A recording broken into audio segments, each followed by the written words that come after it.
First things first, I'm a Ford guy, so this review will be biased, heavily. Secondly, the EcoBoost is truly an impressive motor. I mean, 315 horsepower and 350 torques from a 4-cylinder is gosh darned amazing. But if you're going to buy a Mustang, do yourself a favor and buy a GT. Why? Because there's nothing quite like the sound of Ford's 5-liter V8 rumbling on startup, growling as you pull away, and howling at wide open throttle. It is so choice. Obviously, if you can spring for it, get the dark horse, but that's a topic for another day. Today we're going deep on the wonders of the Mustang GT. But before we do, would you kindly click the subscribe button below? Everyone here at The Empty Garage thanks you.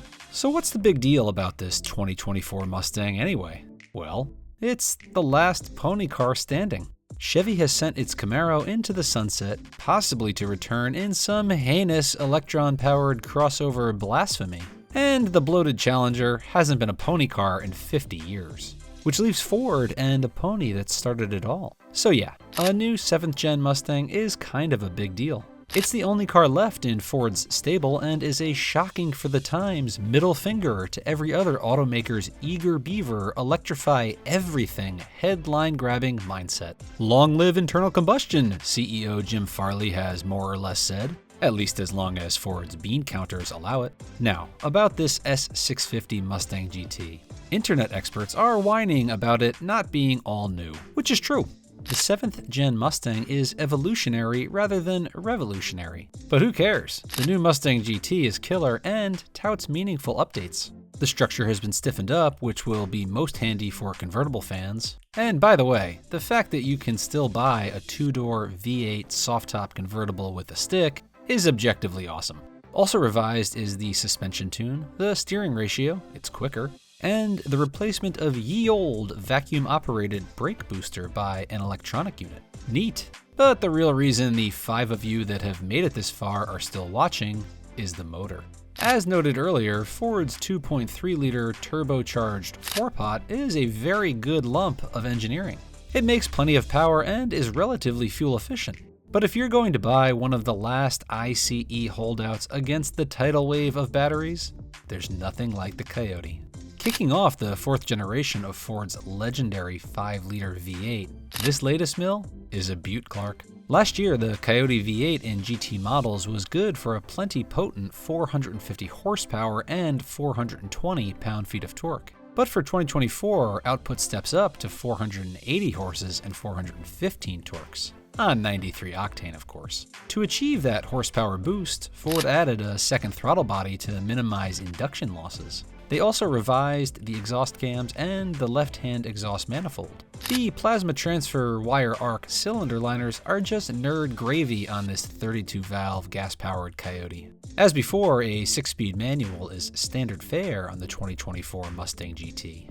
But it is no longer offered on EcoBoost models in case you're on the fence. You can pay up for a 10-speed automatic to enjoy the nifty remote rev feature, but come on, give me one good reason not to buy the manual. These days, that manual includes trick tech like automatic rev matching and no-lift shifting, which again is neato, but takes away something from the nirvana-like state of mind that comes from a perfectly executed shift. Plus, Car and Driver says it kept those systems off to hit their 0 to 60 time of 4.2 seconds. Power obviously gets sent to the rear wheels only, and a limited slip diff is standard. But should you want the smoothie torsion unit, go ahead and tick the GT Performance package box. It will set you back $5,000, but it's more than just an updated LSD. There's the strut tower brace, the engine oil cooler, beefier springs, a bigger rear wing, a thicker front sway bar, and a special tune for the chassis, stability control, power steering, and ABS. And of course, a sweet set of Brembos. Specifically, the front rotors enlarge from an already sizable 13.8 inches to truly huge 15.3-inch rotors.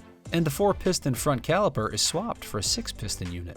All this extra stopping power is nice, but the real reason to spring for this setup are of course the painted calipers. But that's not all. This performance pack brings fatter Pirelli P019s and a sweet set of rims.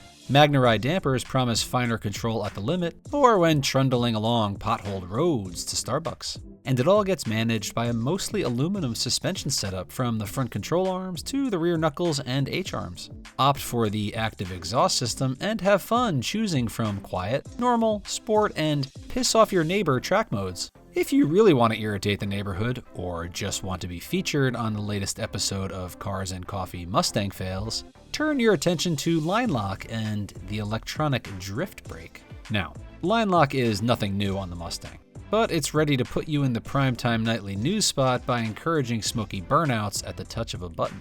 The drift brake, however, is new and promises to put loads of nervously excited amateurs all over YouTube with screw-ups. What looks to be a traditional mechanical handbrake inside the 2024 Mustang GT is in fact a giant switch for the electronically controlled drifting system. It overrides the stability control and anti-lock braking systems to enable lurid sideways action. Vaughn Gittin Jr., the Formula Drift champion, worked with Ford on developing this new feature. In his hands, glorious promotional videos are made.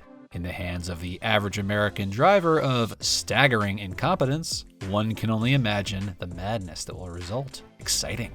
Aside from all this mechanical goodness, Ford also updated the lines on the new S650 Mustang. Chiseled is a word that comes to mind, and dang I want one are several other words that come to mind. The front end is certainly more menacing, and the rear end now features a funky but cool concavity across the trunk lid and taillights. Dig it. GT models get a sweet vented aluminum hood and bigger front grille openings versus 4-cylinder models to suck in more air. A variety of cosmetic packages are also on hand. There's the hideous California Special look that brings wacky blue wheels. Or how about the Night Pony, which just doesn't strike me as a good choice of naming. No, I'd recommend the Bronze Appearance package. Bronze is having something of a moment in the auto industry these days, mostly with the wheels, but man does it look good. On the Mustang GT, you get a spectacular set of bronze 19s that harken back to a famous old Trans Am rolling on snowflakes. Good lord, the want is strong. What about the cabin, you say? Oh yeah, it's a regular digital bonanza inside the 2024 Mustang GT. Ford calls it fighter jet inspired. I call it no thanks. Okay, that's old man curmudgeonly of me. I will admit 25 or so inches of curvaceous glass and pixel madness is very cutting edge. And you can spend hours farting around with the gamified interface to get the layout just right. But I have to say, this now standard all-digital cabin would be the sole factor of the 7th gen Mustang GT that would have me on the fence. But who am I kidding? Drop in a set of space gray Recaros, color me shadow black, slap on a set of 19-inch bronze snowflakes, and I'll be a blubbering buffoon. Please, Ford, save one of your glorious Mustang GTs for me.